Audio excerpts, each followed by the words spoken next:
Banorët e Dibrës, por edhe të Bulqizës vijojnë të shfrytëzojnë distancën e shkurtër me Maqedoninë e Veriut për të furnizuar automjetet e tyre me karburant. Kjo ka bërë që të ketë radhë të mëdha në të dy anët e kufirit, sidomos gjatë fundjavës. Qendra qytetar Dibran dali në Dibër të Madhe për të furnizuar automjetet e tyre për shkak se atje nafta është 110 lekë, kundrejt 170 lekëve që është në vendin tonë.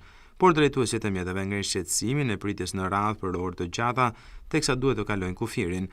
Kjo sipas tyre ndodh pasi të dyja shtetet punojnë vetëm me një sportel për hyrje-dalje që bëhen çdo ditë.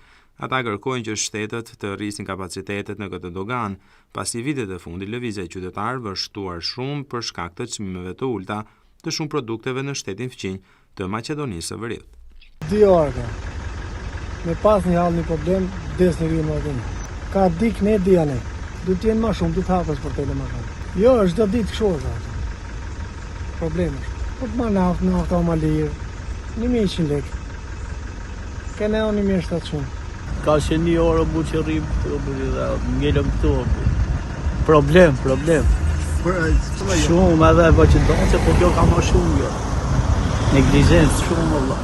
Po të pak të në 2 po, si ven punë edhe i kam po si ven. Radhet e gjata në doganën e Bllatës shpesh janë bërë publike në media, por deri tani asnjë mas nuk është marrë për shtimin e numrit të sporteleve në shërbim të qytetarëve të dyja vendeve.